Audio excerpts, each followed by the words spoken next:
Muraho neza aba boss bari mu bice bitandukanye by'u Rwanda, abari mu majyepfo, abari mu majyaruguru, abari iburasirazuba, abari iburengera bwaryo ndetse n'abari mu mujyi wa Kigali. Mbahaye ikaze kuri TV yanyu mwampaye akazi yitwa Mundayisi TV. Ndaha ikaze aba boss babarizwa mu gihugu cy'u Burundi, ndaha ikaze aba boss babarizwa mu gihugu cya Uganda, ndaha ikaze aba boss babarizwa mu gihugu cya Kenya ndetse no mu gihugu cya Tanzania. Aba boss mubarizwa mu gihugu cya Zambia, Mozambique, Burkina Faso, Namibia, Nigeria, Côte d'Ivoire, Togo n'ibindi bihugu byose bitandukanye byo ku mugabane wa Afrika. Ndabizi ko mudukunda muri benshi. Muri Malawi aho mbarizwa Lilongwe, mwese mbahaye ikaze mu kiganiro cya siporo kuri TV yanyu bita Mundayisi TV. Abari ku mugabane wa Amerika mukomere kandi mukomeze kugubwa neza. Abari mu gihugu cya Australia mukomeze kugubwa neza. Abari ku mugabane wa Aziya mwese mukomeze kugira ibihe byiza, ndetse n'abari ku mugabane w'Uburayi. Umuhungu wanyu yitwa Mucyo Anta. Muri aba boss ngenda umuhungu wanyu, icyo nshinzwe nta kindi ni ugushaka amakuru ya siporo avugwa ku isi hose, by'umwihariko amakuru avugirwa cyangwa se amakuru yo muri Afrika, by'umwihariko akarere ka East Africa, mu maklebe yanyu atandukanye, ku bakinnyi batandukanye, ku bayobozi batandukanye. Niyo mpamvu uyu munsi wo kwa gatanu nje kubabwira byinshi cyane bitandukanye mu isi ya siporo. Ariko mbere ko mbibabwira, munyemerere mbanze mbabwire ko umuhanda turimo kubaka wo kuzamura aba subscribe, mbere ko dufata icyerekezo cyo kuvuga ngo tuzagere ku bantu 100,000, ndagira ngo mbabwire abantu tumaze kugeraho, mbabwire n'uburyo twabikoramo kugira ngo turushe kwiyongera. Kuri mashini mfite imbere yanjye murimo murabona dufite aba subscribe 21,000 n'abantu 900. Tumaze ku uploadinga video 9. Hari abamamyi benshi biyitiriye iyi YouTube channel, abo ni abamamyi, ndetse yewe nibiraba ngombwa mujye mubamagana. Ariko YouTube channel yanyu ngiyi, ngira ngo ndayibereka kugira ngo muyirebe. YouTube channel yanyu ngiyo iriho video 9 tumaze ku uploadinga. Hanyuma niba turi 21,000 n'abantu 900 basaga 22,000, dukeneye kuzamuka byibura ku buryo tugomba gusoza iki cyumweru kizarangira asigaye iminsi 2, byibura dufite 25,000 cyangwa se kuzamura. Byose biri mu biganza byanyu kugira ngo tubigereho. Nuko wowe urimo kutureba, nuko wowe uza utugana kubera ko hari serivisi dutanga, ukora icyo bita subscribe niba utarayikora. Niba warayikoze kude chapeau, ariko none icyo tugusaba wowe wayikoze, urafata link y'ikiganiro tumaze ku uploadinga ucyohereze mu magroupe ubamo y'aba sportifu. Yewe ushobora no kugifata ikiganiro twakoze ukabyohereza inshuti zawe z'aba sportifu, hanyuma ukabwira ngo mumfashe mukore subscribe kugira ngo dushyigikire ino TV yacu. Share niho hantu kanda urimo kohereza ko kubakoresha ururimi rw'icyongereza, hanyuma ukohereza, ubundi abantu bakareba ibiganiro ndetse bakana-uploadinga. Comment zanyu ndazisoma buri munsi buriya. Niyo mpamvu mubona nkunda gushyiraho umutima.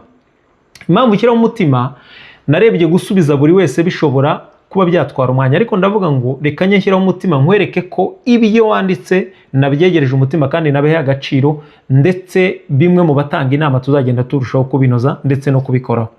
Hanyuma abakora like, namwe respect kuri mwebwe. Hari ababikora bicecekeye, hari ababikora bakanavuga ntacyo bitwaye, ariko mwe mwese mumenye ngo turabubaha kandi turi abakozi banyu, nimwe ba boss. Niyo mpamvu dufite 21,000 n'abantu 900. Mumbabarire byibura ku wa mbere tuhagere dufite 25,000. Iyo target tuyihe twese, ku buryo ku wa mbere nzaza mvuga ngo twabyujuje, ndetse yewe umuntu akabaterera isari. Kandi nkomeza kubashimira byimazeyo, nongera kubibutsa ko iyi TV ari yanyu, kugira ngo sindyame, kugira ngo sinsinzire, nuko mba mbona imibare irimo kugenda izamuka bikarushaho gutuma nkora cyane. Ndagira ngo mbabwize ukuri ko ntigeze ndyama nimugoroba, sinigeze ndyama nijoro, ndetse na n'ubu yewe nta nubwo ndaryama ngo numve ko ndyamye bishoboka.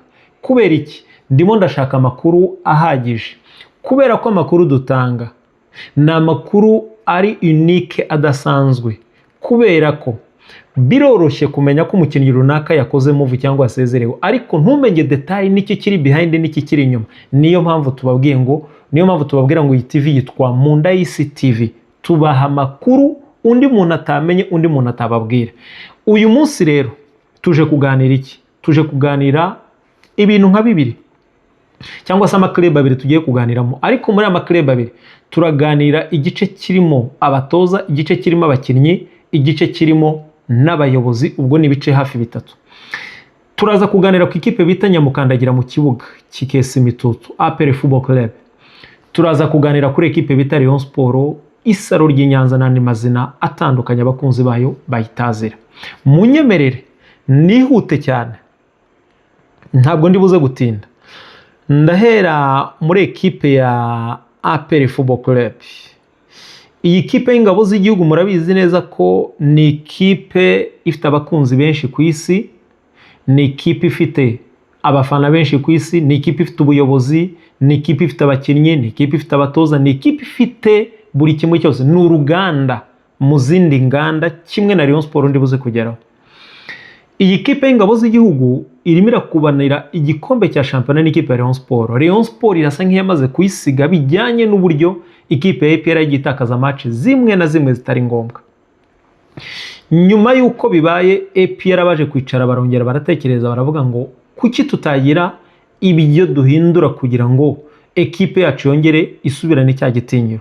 Vuba cyane APR ihita ibikora, ubwo ndavuga mu kibuga ndetse no muri staff technique, bahita bahuza imbaraga batangira gutsinda ama match ku buryo APR niramuka itsinze match y'ikirane ifitanye n'ikipe ya Musanze, izaba irishwa na Rayon Sport match, izaba irishwa na Rayon Sport amanota 5. Donc na amanota 5 mu gihe cyose Rayon Sport yatsinda match isigaje na APR igatsindira izisigaje.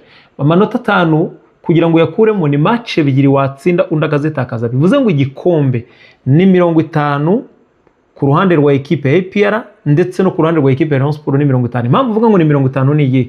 Nuko imikino isigaye ikiri myinshi. Imikino yarangiye niyo mikeya, isigaye niyo myinshi. Nk'abanyamupira rero ntabwo tuvuga nk'abafana, birasaba ko tubwiza abantu kuri kugira ngo abantu babashe kumenya umupira niki. Umupira w'amaguru ntabwo umupira w'amaguru urangira ku munota wa mbere cyangwa kuri match ya mbere cyangwa kuri match ya gatatu ya. Umupira w'amaguru urangira iminota 90 irangiye n'iyinyongera.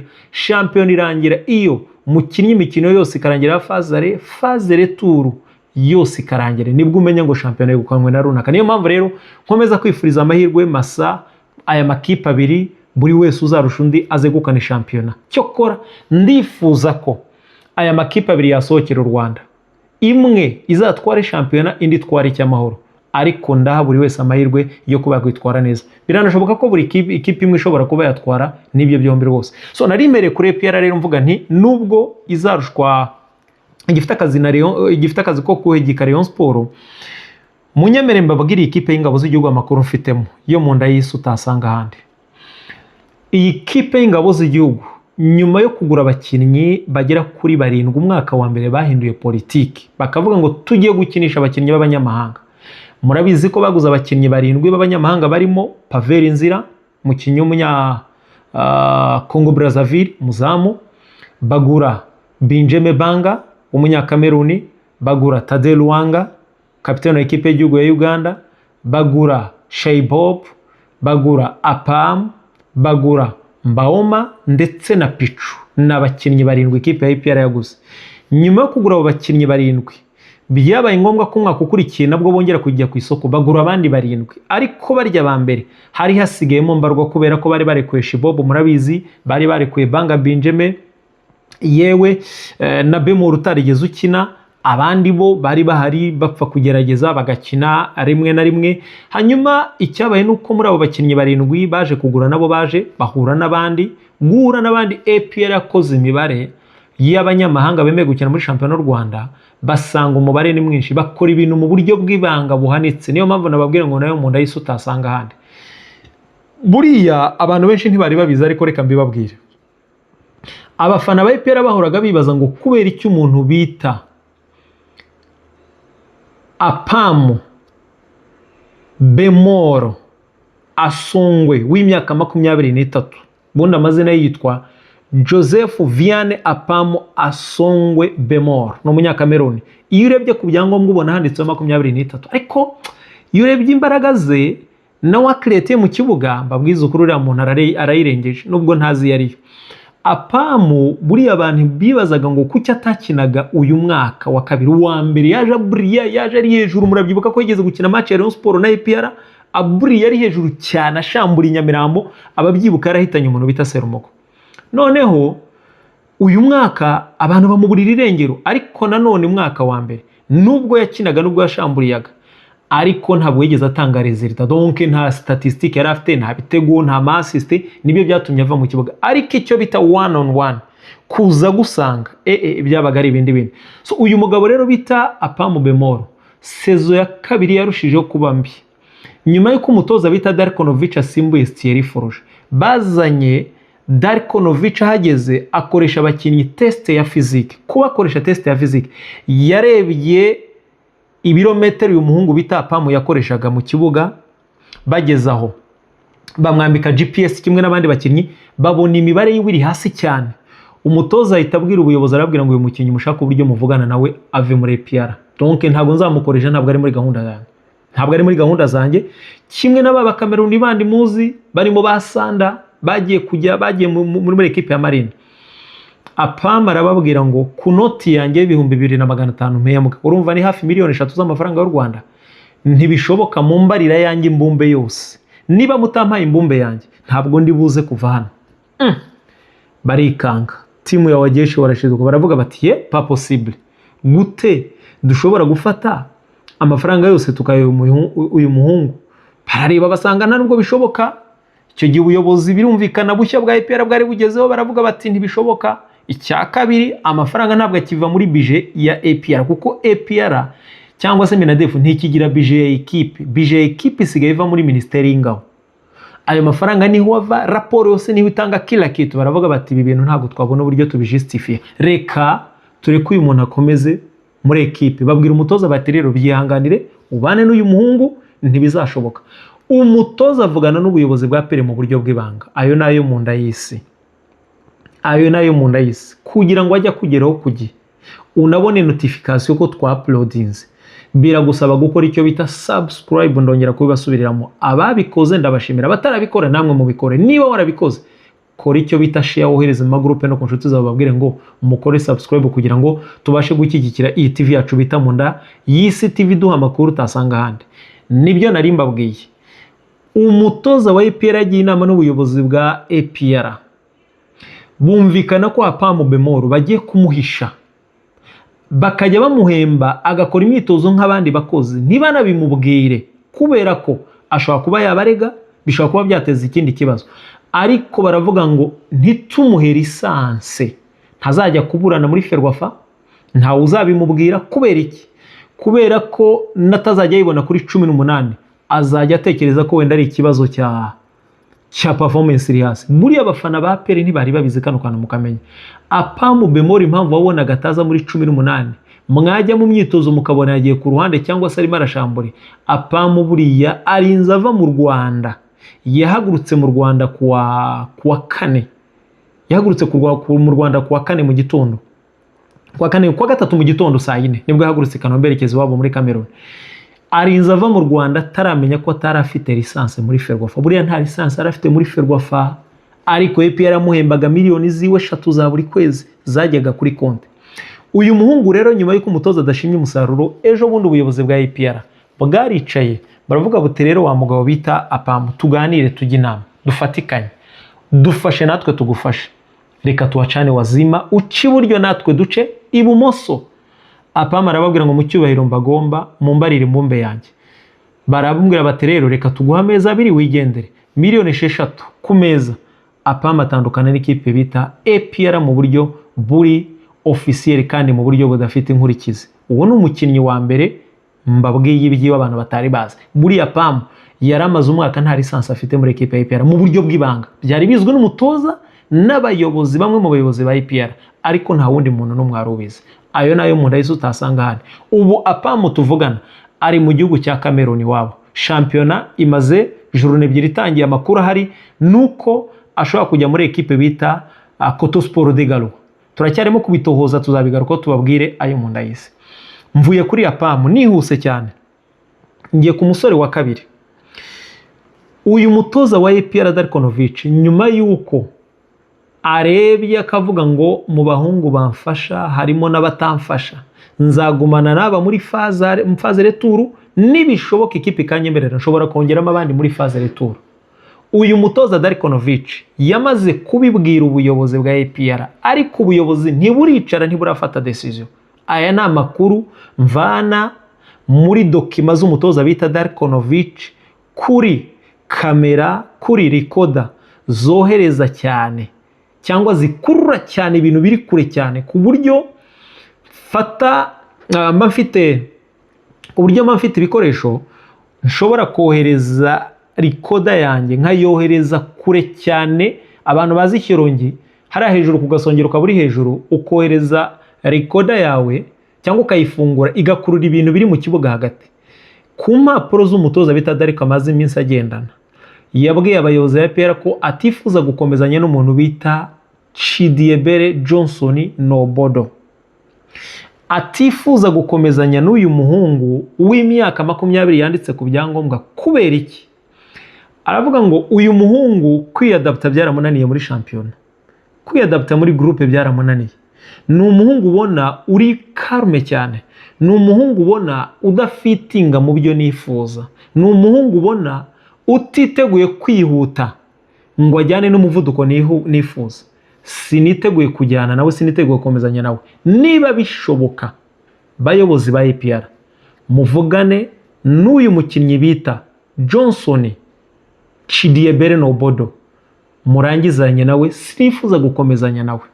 Uwo ni uwa mbere. Amakuru yo mu nda y'isi utakura handi. Iyo dokima yarayitanze, baravuga ngo tuzabyigaho, ndaje mbigereho. Umukinnyi wa kabiri yatanze kuri raporo, ubwo ni uwa gatatu. Uwa mbere yaragiye yitwa PAM Munyakameruni, wa kabiri ni Chidiebere. Uwa gatatu uyu mutozo w'ikipe ya APR Football Club yatanze kuri list atifuza gukomezanya nawe, yitwa Godwin Odibo, umunya Nigeria. Ku byangombwa handitse imyaka 27. Uyu mugabo kuva yagera muri APR numwe mu bakinnyi baje abafana ba APR be expectinga ko azabaha ibidasanzwe. Kandi koko iyo warebaga CV, ukanareba highlights, ukanareba buri kimwe cyose, wabonaga ari umukinnyi udasanzwe, umuwinga ukomeye cyane. Ariko nawe kimwe mu bintu namubonyeho, uyu muntu bita Odibo Sumuswa, ariko imyaka ye ishobora kuba ari imugora, kubera ko uyu mutoza bita Darkonovic systeme yimeze gute. Ni umutoza udashaka guha uburenganzira umukinnyi ngo ari donc atanga ibimurimo. Ni umutoza udashaka kwemera ko ukina ubohotse ngo wowe ukina ibyo uzi cyangwa se ibyo wifuza. Ni umutoza ukubwira ngo umupira ugezweho modern football, wumva ibyo umutoza akaba ari byo ushyira mu bikorwa. Iyo utabyumvishije ujya ku ruhande. Aba bakinnyi rero bakuze ntibashobora gukinira systeme y'umuntu bita Darkonovic. Kubera iki? Darkonovic arakubwira ngo twataka twese icyarimwe tukadefanda icyarimwe. Mu yane magambo, ndataka 50 ndadefanda 50. Abafite ubwo bushobozi muri APR ni abakinnyi bakiri batoye. Ariko umuntu bita Nobodo, umuntu bita APAM, umuntu bita Chidi Odibo, byarabagoye cyane, byarabagoye. One shampiyona yarabagoye, icya kabiri systeme y'umutoza, icya gatatu yewe n'uburyo aba bahungu bato babagenda biragoye ko bajyana nabo. Niyo mpamvu rero umutoza yabwiye ubuyobozi, arabwira ngo abakinnyi sinifuza gukomezanya nabo, ndifuza ko mwampa uburenganzira nkazashaka abandi. Amakuru nkura muri bamwe mu bayobozi ba APR nuko body ya APR ntiraterana ngo ifate decision ivuge ngo tuzarekura uyu, koko abanga umutoza tubwiye nibo tuzarekura cyangwa se tuzazana abangaba. Cyokora iyo bagerageje kuganira nubwo batarakora inama, bahuriza ku kitari rusange kivuga ngo dukeneye abandi ba winga, dukeneye izindi mababa. Byibura niyo twabona umuwinga umwe udasanzwe, tukabona n'undi mukinnyi umwe ushobora kuba yaza kudufasha kuri attack, mu gihe uwo bita Mbaoma n'umuntu bita Mamadusi tubona batarimo kuduha ibyo twifuza 100%. Biracyari donc biracyari mu bitekerezo ariko ntibiratangira gushyirwa mu bikorwa. Ayo ni amakuru mbahaye mpagazeho navanye kuri dokima z'umutoza bita Darkonovic. Bivuze ngo APR irifuza kongeramo abakinnyi babiri muri iyi phase retour, ariko ihurizo ni ukubabona. Impamvu bisa nk'ibinanagoye nuko kongera kujya gushaka amafaranga. Urabona APR ni timu ya Wageshi, ntabwo ari nka equipe nka Rayon Sport bicara bakavuga ngo turabagabo batanu duterateranye miliyoni 2 cyangwa miliyoni 3. Ya APR na amafaranga ava muri ministeri bakavuga bati muduhaya naya kubera impamvu izi nizi. Cyokora nemera ko APR ifite abagabo bafite ubushobozi bwo kuba banayatanga, ariko cyane ko APR tuzi ko ikunda kuba yatanga amafaranga binyuze n'ubundi muri ministeri cyangwa se binyuze mu nama. Iyo nama rero biteganyijwe ko ishobora kuzaba mbere y'umukino wa nyuma wa fazare, mbere uko APR isoza match za fazare nibwo bashaka kuzakora inama bakadesida bakavuga ngo bizagenda gutya na gutya. Ni no mpamvu uyu munsi abantu benshi barekereje bavuga bati ni ryari APR izakingura imiryango kugira ngo buri wese abashe kudepoza document. Aba manager muri za Nigeria, aba manager muri za Zambia, za Togo, za Cote d'Ivoire nandi bararekereje bavuga ngo isaha n'isaha APR ishaka gufungura imiryango tugahita tumenamo icyo bita intwaro zacu. Amahitamo akaba yayihe APR. Uni mukinyi uzinjira muri APR uyu we ndumva mubiza, ariko none ndashaka kubabwira amakuru mutari munsi. Yitwa Nshimirimana Ismail Pichu. Nshimirimana Ismail Pichu ni umukinnyi wari watandukanye na APR. Buriya release leta yarayifite yari yarayihawe. Nshimirimana Ismail Pichu yatandukanye na APR, barumvikana ahabwa release leta. Ni nawe wanayisabiye cyane kubera ko Pichu yari afite deal yo kujya muri Tunisia. Ikipe yagombaga kumurokirita ntabwo yabaye ikimufata, yaramukoshonnye. Pichu nawe yamaze gutandukana n'ubuyobozi bwa ekipe, yanamaze kubisaba umutoza yimwemereye cyane ko umutoza ataramufite muri plane, ariko ku rundi ruhande warebaga na performance ya Pichu kabona ntibirimo kuvamo kubera ko Pichu yasaga n'umuntu utari yakira kuba yakina kuri gatatu, ndetse na Mediano kabona birasa nk'ibigorana. Icyabaye nuko Pichu amakuru mfite yaje guhamagarwa n'ubuyobozi bwa APR, baramubwira ngo birashoboka ko Pichu wagaruka muri APR, ko dufite ikibazo kuri gatatu, dusanga dufite rimwe bita Korode. Jarene ntabwo tumwizeye, aracyari umwana kandi turi mu rugamba rukomeye. Pichu bitekereza aravuga ati nge nta kibazo. Buriya Pichu amakuru yo mu nda y'isi nibyo nababwiye mutari munsi. Pichu yategurwa ko agomba kuzaza gutanga umusahada kuri gatatu. Bibaye byiza aramutse ugize amahirwe akabona umwanya kuri gatandatu sava, box to box nta kibazo cyane ko buriya ni Polivara. Ariko Pichu yaje baramuteguje baramubwiye ngo uzaze ubizi kuje guhangana na Korode kuri gatatu. Niho dufite ikibazo cyane. Muri Mediane dufite Forodwari, dufite Ruwanga, dufite Dauda, dufite umuntu bita Pichu arabwira ngo mimi ni kazi, nge ndi tayari ni mu mbyo nifuza nta kibazo. Amakuru ahari rero Pichu impamvu mubona atarimo gukora imyitozo, impamvu mubona ataragaruka, Pichu aracyarimo gukora imyitozo ye ku giti cye kugira ngo abari fit 100% ko yari amaze iminsi adakina. Icya kabiri Pichu hari ibyo bamugomba bataramuha bumvikanye na APR. Ikindi kuri Pichu ntabwo wemere kuba yakenera APR nubwo yayivuyemo mu kwezi kwa 8 ku itariki numva ari 30 niba atari 28 mu kwa 9 ngira ngo niba nibutse neza, babari mfate ku mazi. Nshimirimana Pichu impamvu atarimo gukina nuko APR yamufaye release leta muri leasing gusubira muri systeme. Ntabwo yahita yongera gusubira muri systeme ya FIFA, donc kwa kundi winjiza mu mukinyi muri systeme ya ITC bisaba ko faza rirangira kugira ngo musubize muri systeme, nubwo nta kipendi yari yakajyamo, ariko byamaze kugaragara muri systeme ko APR muri leasing. Niyo mpamvu Pichu muri retour azaba ari mu bakinnyi APR izabifite. Uyu ni umukinnyi uzafasha ikipe ya APR. Episode ikurikira cyangwa se ikiganiro gikurikira ku munsi w'ejo tuzagaruka ku bakinnyi, bamwe mu bakinnyi barimo kurambagizwa na APR. Harimo umukinnyi ukina muri Yanga urimo gutekerezwa ko APR ishobora kuba yatera intambwe ikajya muri Yanga kudepoza document ivuga ngo mwadutije uyu mwataka ko tubona mutarimo kubakoresha abataka. Yanga ifite abataka bane.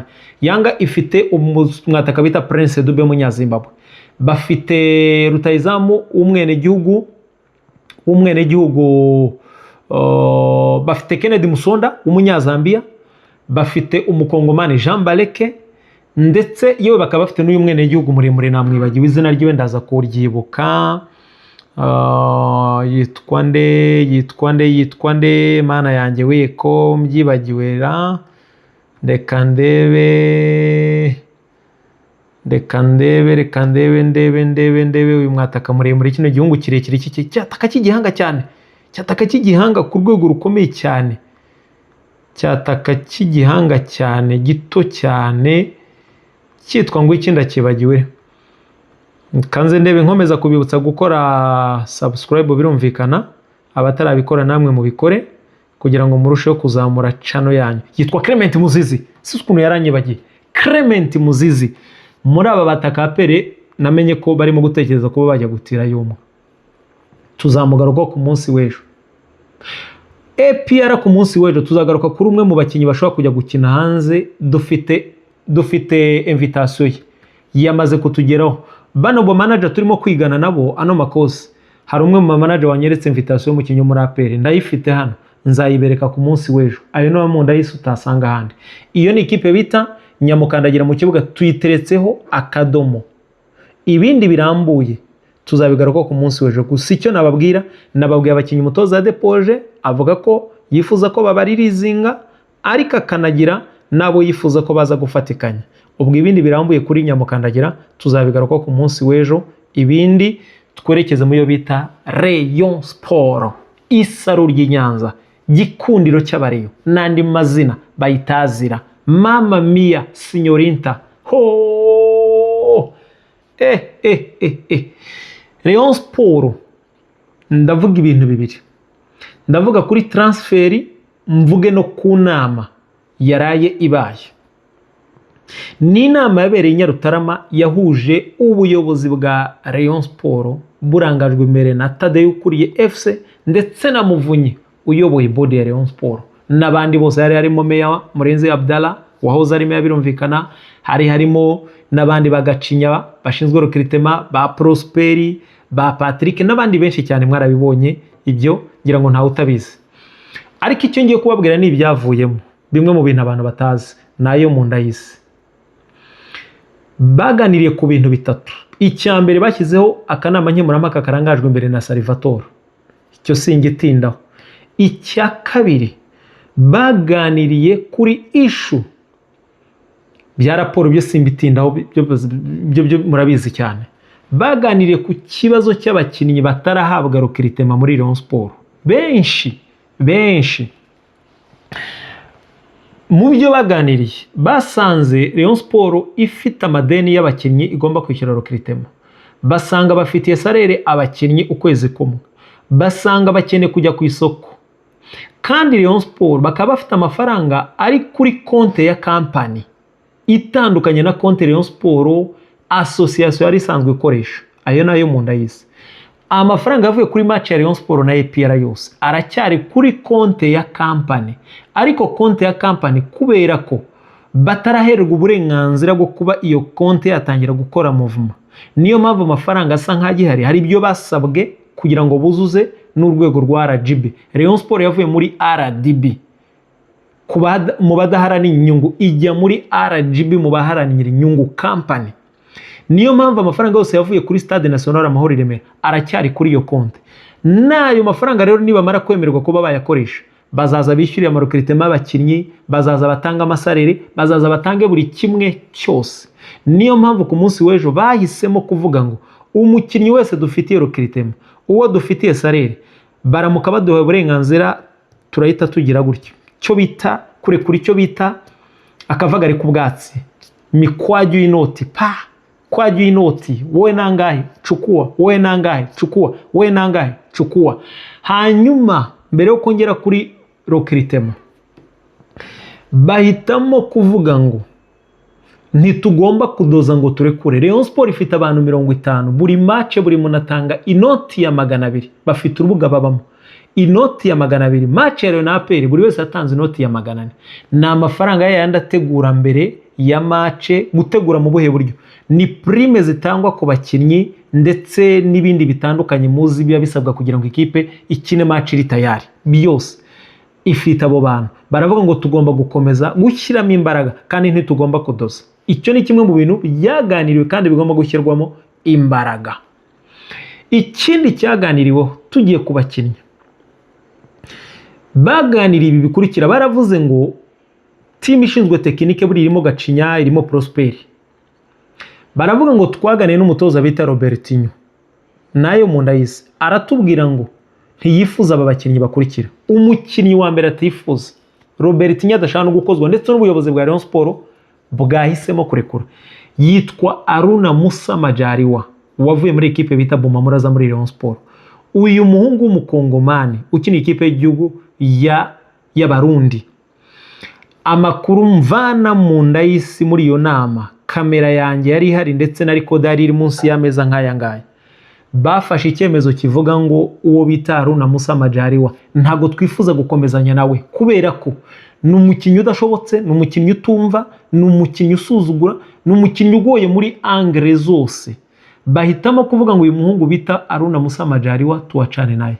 Inama ejo bose bateretse akora ivuga ngo Majaliwa tuvugane nawe, turangizanye nawe, dusesa amasezerano. Niba hari ibyo tumugomba tubimuhe, niba hari ibyo tugomba kumvikana nawe tubikora, ariko umuntu bita Aruna Musa Majaliwa ntazakomezanya na Rayon Sport kireka we naza kubagora mu buryo budasanzwe, ariko ni kimwe mu bintu byanditswe ku rupapuro, ku gapapuro.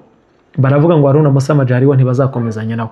Mpitana namusozaho amakuru naje kumenya mu ndayisa adasanzwe. Aruna Musa Majaliwa aramuka atandukanye na Rayon Sport, niyo mpamvu mwabibonye kuri iriya thumbnail. Aratandukana na Rayon Sport, Retour azakina ikipe bita Police FC yo mu gihugu cya Kenya itozwa na Ndayiragije Etienne.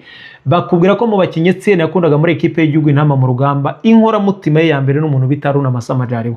Amakuru mvana muri umwe mu bayobozi bo mu gihugu cya Kenya ndetse n'umwe mu bamanager bita yitwa Rama, nuko uwo bita Aruna Musa Majaliwa nta gihindutse ashobora kujoininga ikipe ya Police yo mu gihugu cya Kenya mu gihe atandukana na Rayon Sport.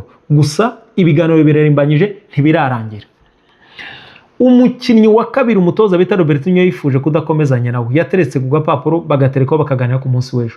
Ni umusore w'umugande bita Charles Bare w'imoso, muramuzi kuva mu gihugu cya Uganda.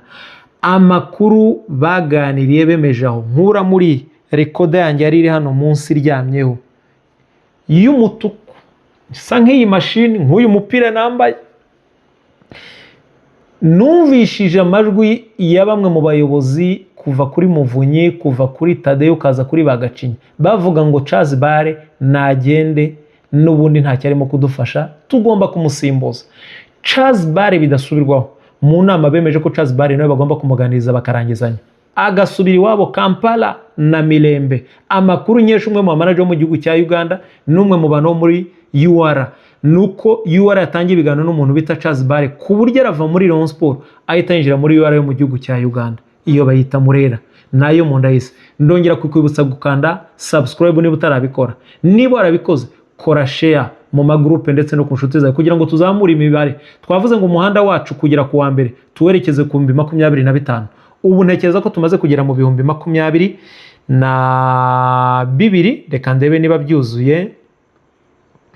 Reka ndebe niba byuzuye, wow, 22 byuzuye, 22 byuzuye. Bivuze ngo noneho turasigaje ibihumbi bigera kuri 3 bigibura cyangwa 4 kuwa mbere, ubundi tuzaze tuvuga ngo 25 byuzuye. Turakomeje, umuhanda wacu ni muremure wo kuzamura imibare y'abantu bakanda subscribe, nawe bikore. Tuvuye kuri abo bahungu ko ari babiri bagomba gutandukana n'ikipe ya Rayon Sport, bahisemo kuvuga ngo noneho dukeneye kongeramo iyi myanya ikurikira.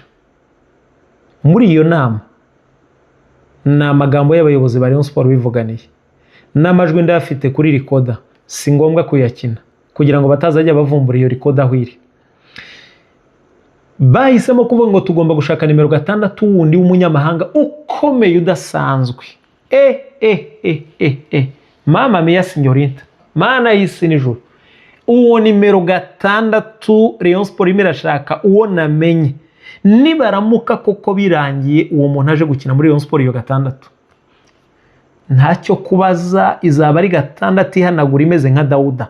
Tuzaba tugiye kubona ba gatandatu babiri bakomeye mu gihugu cy'u Rwanda, Dawuda wa APR w'umunyagana ndetse n'undi wa Rayon Sport ndimo gutohoza amakuru ye. Mfite kamera, mfite radari, murabizi neza ko ndimo ndatembera Afurika, ndimo ndagera hano bakambaza ngo Rayon Sport urayizi, nagera hano bakambaza ngo APR urayizi.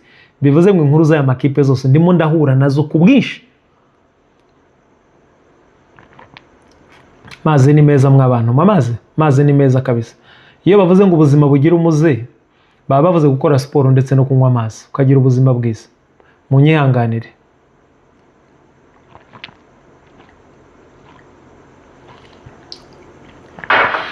Turakomeje. Gatandatu ni umwanya wa mbere bahaye akoro ko bagomba gushaka gatandatu ikomeye, kandi namaze kuyikubitaho, nakubiseho ijisho kuri gatandatu barimo kuganira nayo. Ejo nzaza nyibabwira. Undi mukinnyi barashaka nimero 9 ugomba guhanganira umwanya no bita Fari Nganye, umunyasenegali muzima mwiza kabisa watunguye abantu. Yaje afite imbona ariko ageze aba mwiza. Barimo barashaka nimero 9. Ejo nzababwira batatu bari kuri list bari kuri short list.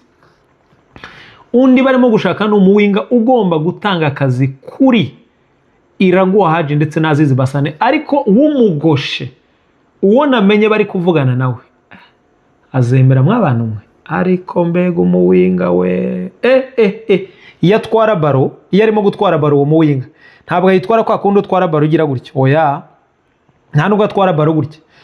Urabona baro, urugero iyi ni baro, donc iyi ni baro, ubu burya yitwaramo iyo arimo aragufesinga, ayitwara ayikandagira hejuru, acisha amenyo ya godiyo hejuru, niyo agenda ayikurura gutya, zwabo. Uwo niwe muwinga namenye Rayon Sport irimo kuvugana nawe. Naramuka asinyereyo n'uyu nimero 6 agasinyira Rayon n'umwataka bari kuganira, Rayon Sport muzayibare ko nisohoka ikongeramo ireme 2 cyangwa 3 ishobora kuba yakwisanga mu matsinda 10.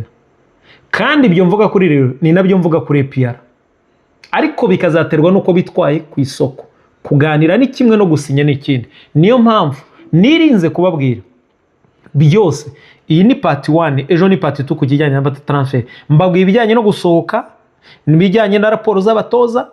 Ejo nzababwira noneho n'abagomba kwinjira nabo barimo kuganira. Rayon Sport mu nzira zo gutandukana n'abakinnyi babiri babagurisha, abo ni bande? Ni ku munsi w'ejo ntuzacikwe kuri Munda y'Isi TV. Ni TV yawe, ni TV yacu. Twese hamwe duhuza imbaraga, dukomeze kubaka umuhanda wo kuzamura abasubscribe.